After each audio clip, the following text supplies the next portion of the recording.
Hi, welcome to SoCal Insider. I'm Rick Reef. Well, there's a wide open race on the west side to replace Zev Yaroslavsky as LA County Supervisor. It features some star power, a child actress turned state lawmaker, and a Shriver, as in Kennedy family. And oh yes, millions of campaign dollars. Also, a 21-year-old Cal State Long Beach dropout just sold his tech company to Facebook for $2 billion. Is this the American dream or irrational exuberance? Well, we'll discuss. But first, a pretty big quake just hit the Southland, the biggest, in fact, since the fatal Northridge quake of 20 years ago. And while this one wasn't nearly as bad, no deaths, limited damage, it did shake things up. David Nazar, what's the story? Yeah, Rick, it was in fact the biggest in our area since Northridge with a 5.1 magnitude. Northridge was, of course, 6.7. This time around, no major injuries. However, dozens of homes were evacuated. A school was closed for inspection. There were broken water pipes, broken glass, toppled furniture, things like that. Fans even felt it at the Dodgers-Angels game at Dodger Stadium. And something like 100 aftershocks have served as an unpleasant reminder that we live on shaky ground. The Golden State has always been earthquake country, and yet that hasn't stopped generations of Californians from planting roots along one of the world's most famous faults, the San Andreas. The San Andreas Fault basically runs from the Coachella Valley northwest through San Bernardino, on into Palmdale, through the Grapevine, and then further northwest to San Francisco and beyond. Yet what some folks don't know is that in Southern California, the last major earthquake on the San Andreas was more than 150 years ago. In other words, we're due. And while the San Andreas is most likely to be the source of our largest earthquakes, there are hundreds of other faults throughout Southern California that could also cause devastating damage, especially if centered near urban areas like downtown Los Angeles. We have many subsidiary faults that are essentially laced through the Los Angeles region. For example, the Hollywood sign sits up on a hill. Below that sign is a big fault, the Hollywood Fault. And those faults can produce large earthquakes that can be very damaging in this urban environment. In the last 2 decades, there has been a more proficient partnership with various individuals, schools, businesses, organizations, communities, and government entities on the local, state, and federal level. Scientists from the U.S. Geological Survey have also united a multidisciplinary team that spans a multitude of specialties, including academia, emergency response, and industry, working to better understand the long-term effects and damage California will sustain in the event of an enormous earthquake. And there are new advances in technology and information gathering. For example, cutting-edge, digital-age supercomputers being used to simulate and understand earthquakes, and graphics, maps, and animations of known faults today versus 20 years ago. And yet, with all this scientific genius, there's still just one problem. Of course, the million-dollar question, when is the next big one going to hit us? Well, if you know the answer to that, I would like for you to tell me, because we can't predict earthquakes. Why can't anyone tell us when the next big one's going to hit? Because you want only to tell the big one, right? You don't want me to predict every earthquake. You want me to predict the magnitude of the future earthquakes. We have 50 earthquakes every day. The Earth probably does not know how big an earthquake will be until it actually happens. During the earthquake, as it ruptures, if it runs into something that stops it, it stops. If it doesn't, it keeps on going. And the Earth may not have the information in it of where that is going to happen. And if you can't tell that, they're by definition unpredictable. Well, an interesting side note, this latest quake certainly demonstrated the power of social media, something that wasn't around during the Northridge quake. The LA Times had an interesting story of folks posting damage photos on Facebook and tweeting pictures of closed rides at Disneyland. And Rick, the Brea police were even tweeting about a rock slide. And yes, Dr. Lucy Jones, who you saw in my report, well, she's kind of developing a loyal following at Dr. Lucy Jones on Twitter. Obviously, some very nervous people want to hear what she has to say about quakes. Indeed, David. And, you know, as we were working on this story, you know, we got hit with, or I should say Chile got hit with that 8.2 magnitude quake. You know, they had a tsunami, landslides, nearly 1 million people evacuated, at least 6 killed. Sadly, this is nothing new for Chile. They have even more quakes than we do. So, okay, thanks, David. And now, joining me, the Consider This panel, political reporter for KPCC, Frank Stoltz, reporter for Feature Story News, Lindsay Mastis, and editor of the Orange County Business Journal, Jerry Sullivan. Welcome all. Frank, any thoughts on the? By the way, I noticed you shaved the beard. I did shave the beard in honor of springtime. I'm not sure, but 2 points to make. One, David missed the key line, which is Mr. Toad's wild ride was a little wilder at Disneyland because of the earthquake. Secondly, I think that seismologists are saying that the big one is almost inevitable within the next 30 years. And so, you know, I don't remember the probability of that, but Dr. Lucy Jones says over and over that, you know, in the next 3 decades, you better be ready. Yeah. And we don't have an early warning system, and I think it's important to note that the technology is available. We don't have a system in the U.S. A lot of the technology that was developed at places like Caltech has been sent overseas. Places like Japan, Mexico City, I believe, have an early warning system. We do not, and really there's no excuse for it. It's kind of like, Jerry, when it hits, we're going to find out what we've made precautions for and what we haven't. That's exactly right. Sometimes you just don't know until you go through it. That's right.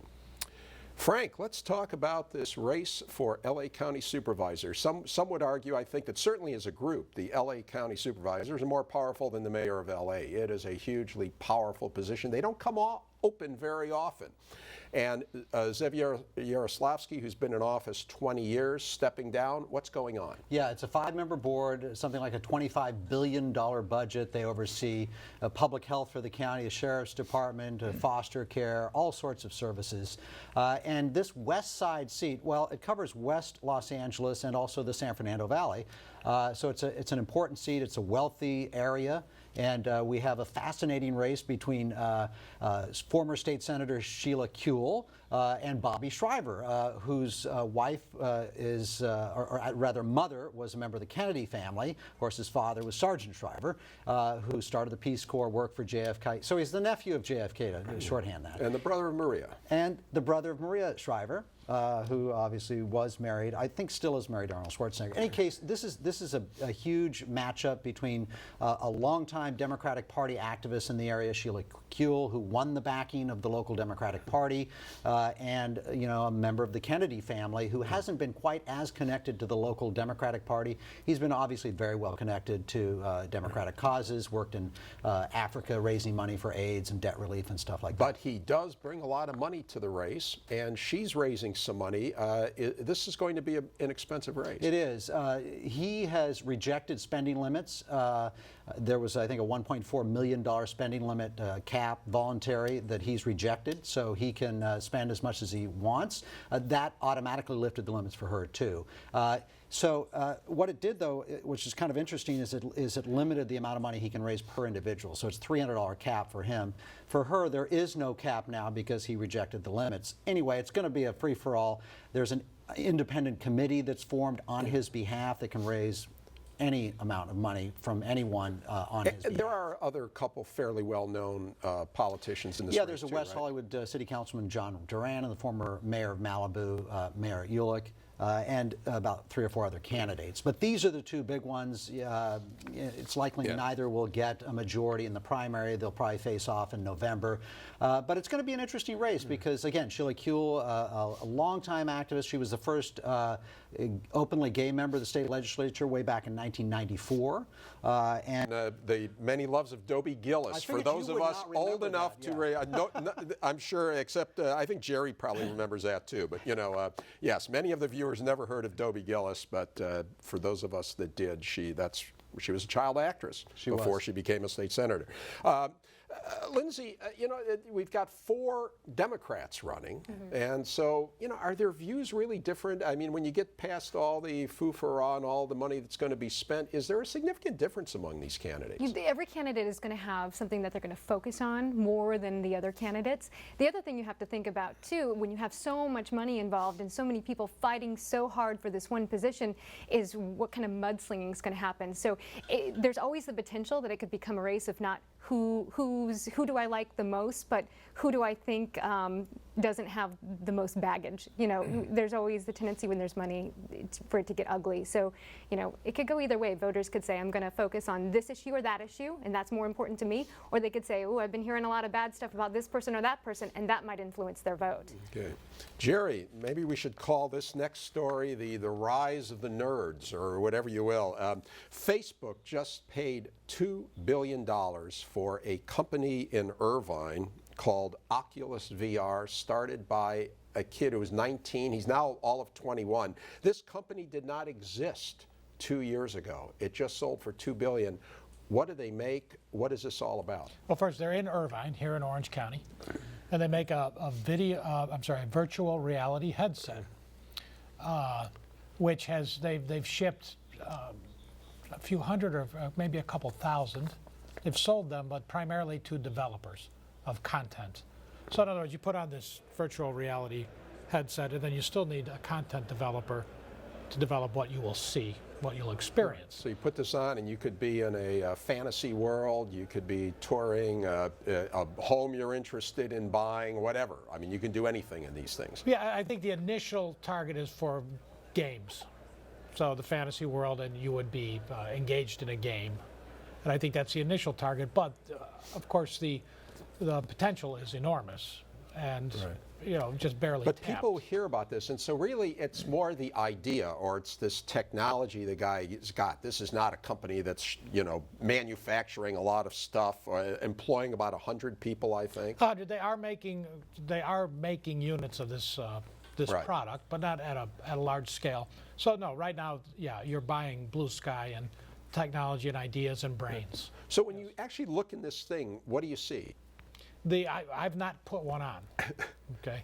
But you would, for instance, one of my reporters put one on, and it was a demo tape they did, and this one, it was I think a street scene, something like that, and just a general concocted scene that would give you the sense that you were there virtually. Okay. So Frank, obviously there's a few, as I understand it, there's a very few companies that have this you know, new cutting edge technology. These virtual reality things have been around a while, but this is one of the hot companies, and I guess Facebook decided we want to get in this business, and we're going to pay big time to get into it. Well, what's interesting is it started on Kickstarter, and so people were chipping in, you know, small amounts of money to get these guys going. So when you say Kickstarter, this is that thing called crowdfunding now, where Exactly. you can go on the internet and say, hey, I've got an idea. Would you like to help me out? And people pay money. So here, this is the first, I think, real home run for Kickstarter. I think it's certainly one of the first, and the idea is like, you know, I've got an idea, nobody's funding me, it's a great idea, you know, I need your help. A very, you know, democratic approach. And now these guys are making bazillions, and the folks who chipped in a few bucks aren't getting anything. And some of them are kind of upset because they're thinking, well, shouldn't I get a piece of the pie? And of course, the agreement on Kickstarter is there is no obligation to, you know, refund your money, or there's no equity involved. You know, it's just a donation essentially. And these guys hit it big. Well, there's another, let's talk about hitting it big, because this 21-year-old founder, okay, they also had a $73 million financing round from Andreessen Horowitz. Okay, and I think, a venture capital firm. who I think took about half the company. Okay. So let's not think of the $2 billion going to this young man. He's going to get a fraction of that. A pretty big Very fraction. nice. I'd like to have it myself. Right. But the $2 billion number. Okay, doesn't but all it's redound to some this. several hundred million number. It's a lot of dough. Yeah. Yeah. Okay, and Jerry, what do you think about the idea, though, that they're on Kickstarter? You have these little people that were chipping in some money, whatever it was, $5, $100, whatever, and I guess they got T-shirts and things like that when they signed up. And now they're saying, hey, give us a little bit, yeah, give us a few $1,000 or something. But there's you know? no equity. I mean, that's the bottom That's the line, right? deal, right? Here's the thing about making a sacrifice. There's a sacrifice involved. So, Lindsay, Right, you know, so that's you the just- deal. That's what upsets so many people, Well, I you know, think. and not everyone's upset. And I have to be honest, last year I was able to meet Palmer Luckey very, very briefly. By the way, the guy's name, this 21-year-old, Luckey. his name is Luckey. Palmer Luckey, right. and I'm not sure there's ever been a more appropriately named person. But anyways, so you met Palmer Luckey. I did. I met him very briefly. The video you were seeing earlier is some video that I shot there at the video game conference. I have had a chance to put it on. It's one of those. I have to say, when I met him, you can tell that this is a guy, even though he's very young, this is a guy who's extremely passionate about what he does. He knows the ins and outs of this. I mean, you're talking about someone who's been focusing on this from a young age, and this is the time when virtual reality can be to the place it's at. If you had someone who maybe had 20 years in virtual reality, but it was 20 years ago, the technology just wasn't there at the time. Lucky indeed, but you also have to think about, you know, a lot of the cash that's going on now. This is not them handing the company over. They're still continuing to run it. Basically, what he has said to a lot of the people who have been invested in this in the beginning, either financially or have been invested in it just with interests or through Kickstarter, is that he's going to continue. You know, basically it's Facebook coming along saying, I'm going to give you a ton of money to keep doing what you're doing. And so far they say they're going to be hands off. Time will tell whether that's really going to be the case. But if someone came along to you and said, here's $2 billion to keep doing what you're doing without having to worry about raising more capital, without having to go to the venture capitalists, without trying to have to turn profits when they want them, how could you say no? If somebody wanted to give me $100 million to continue doing this show, I'd be very happy with that. But listen, Lindsay, what's the fascination, do you think, that kids have and that others have with this virtual reality? You know what? If you watch Star Trek and you know what the holodeck is, and you walk into this holodeck and you're interactive with it and you can walk around it, when I put it on, it was like that. Wherever I looked, it was like I was there. I was in this other place. I could walk around. I could almost interact with something. The particular program I was looking at, it wasn't one where you were supposed to be interacting. It was more of just kind of look at it. So I think what it is it not only takes gaming to the next level, but when you're talking about Facebook, gaming is huge on Facebook, but they're also looking at maybe this is something you could use for family. I mean, what if you're far away and you want to, you know, do a bedtime story with your kid, right? And they can put this on and feel like they're right next to you. I mean, there's a lot of different ways this could go. Frank, should we be worried that we're all escaping reality? Well, I mean, it is easier to deal with the virtual world than with real humans like yourself. Right? The family thing's great. Yeah, I mean, you know, this stuff is just going to change our lives dramatically in like the next 10 or 20 years. Of course, plenty of sociologists are raising concerns about, you know, the ability to, you know, interact with each other on a social level, you know, in this new, you know, with the explosion of the virtual world, and I guess we'll see. Lindsay, speaking of innovations that are changing the way we live, e-cigarettes. Big controversy over e-cigarettes. The LA City Council just essentially banned them, saying they're going to treat e-cigarettes like regular cigarettes. What are e-cigarettes about, and what's this controversy? Sure. So the controversy is that you have people who have decided that these e-cigarettes, electronic cigarettes, you know, they're an alternative to the traditional cigarette. There's no tobacco in them, but there's quite a bit of nicotine. The video that you're seeing right now, when you see that smoke, that is actually vapor. It is not smoke. From people who are nearby, if you sit nearby someone who's smoking one of these, you might smell not cigarette smoke, you might smell a flavor. They can put flavors into it. So it's like a high-tech, innovative cigarette. And what people say is that this is a better alternative than regular cigarettes. There's no tobacco. If I'm sitting next to you, they believe that if I'm smoking an e-cigarette and you're not, that there's supposed to be no health risks to you. That has not been proven one way or the other. And the controversy is that really we don't know what the long-term effects are. And so the city council voted unanimously to treat them like regular cigarettes. You can't be smoking them in restaurants, you can't be smoking them in parks. And you've got people who use these and say, look, this is different. And it is different.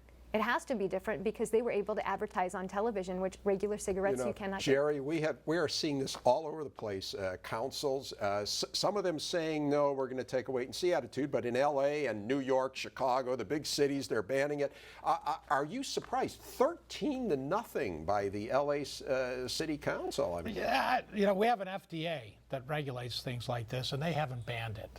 So I'm not exactly sure what the basis for the city action is. I think they might just be shaking the tree for to stir up lobbyists and get campaign donations. Boy, that's a skeptical view of things. So you're saying that this is That has happened before. where you kind of create an issue and then Yeah. you get lobbyists involved. You ring the bell and create an issue, and it creates a cottage industry of lobbyists and donations and influence and so on and so forth. And maybe that's what this is. I'm not entirely sure, but we have an FDA. If it's dangerous, the FDA should ban it. Yeah, what do you think, Frank? Jerry just gave a rather, pardon the pun, a harsh assessment of shocked. this. But what's interesting is I don't even think they've been able to show that it helps people stop smoking tobacco. So these e-cigarettes.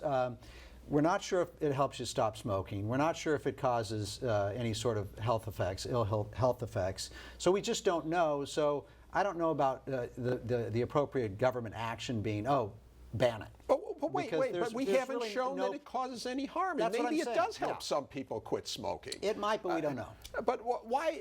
It's almost more of a fad than anything else, it feels like. But so let people do it. In other words, it's not. It doesn't have tobacco in it. It's tobacco that causes cancer, not nicotine. And I would agree with that. Yeah. And by the way, Lindsay, what are these things? Do you know what they cost? Just so people know, you pay like a couple $100s for the device, and then you get little cartridges that you stick in, or Yeah, what? and flavors and things like that. I mean, you can get higher end and lower end. I don't know what the costs are. My dad bought one in the early days, and I think he paid about $100 at the time, and I'm pretty sure the prices have come down since then. Okay. It has not helped him stop smoking. In fact, he doesn't even like it because he said you can't smoke it as much as you can a regular cigarette, and part of the addiction is just constantly going with this. But one of the major issues that the council addressed even is that they're worried, and that they are seeing a trend in a lot of kids that are picking this up, and that is Well, sort if of the they're picking bottom that up and not smoking cigarettes, I don't know. But anyways, I guess we're going to see this issue continue to play out in the Southland. Almost every city council's dealing with it one way or the other. I thought it was interesting. In Elisa Viejo, the mayor there said, "I'd rather be safe than sorry, so we're not going to allow this." Whereas in Irvine, a councilman, Jeff Lalloway, said, "I have confidence in individuals and their ability to make their own choices." So that's our battle there. So anyways, Jerry. Let's move on. One more thing. Opening day. This baseball season has started. Any thoughts on the Dodgers and Angels this year? I was really hopeful about the Angels coming out of spring training. I thought they had a very quietly effective spring training, and then signed Mike Trout just as they wrapped it up, and they've gotten off to a rather poor start. And then not even the opening pitch, but on the ceremonial opening pitch, their batting coach, Don Baylor. Yeah, and I hope that's not an omen for the season, and I wish Mr. Baylor the best, who's a great ball player and a great coach. And what an odd circumstance. In the meantime, I think the Dodgers, just all the earmarks of it seems like every time somebody ramps up that payroll, it's disappointing. So let's see if they can beat the jinx on that. Frank, you think we're going to see a World Series in Los Angeles? Who knows? I'm watching Sean Figgins, of course, who the great base stealer who played for the Angels a few years ago, has bounced around the league. The Dodgers signed him to the minor leagues, have brought him up to the major leagues, and I'm hoping the 36-year-old comes through. I think we will see him. That would be great. In the clutch this year. Yeah. Great. Thank you all. You can watch this show and past shows at rickreef.com. Segments of the show can also be viewed at pbssocal.org. My guests have been Frank Stoltz, Lindsay Mastis, and Jerry Sullivan. And Jerry says go to ocbj.com to sign up for daily news blasts. Thanks for watching. We'll see you again on SoCal Insider.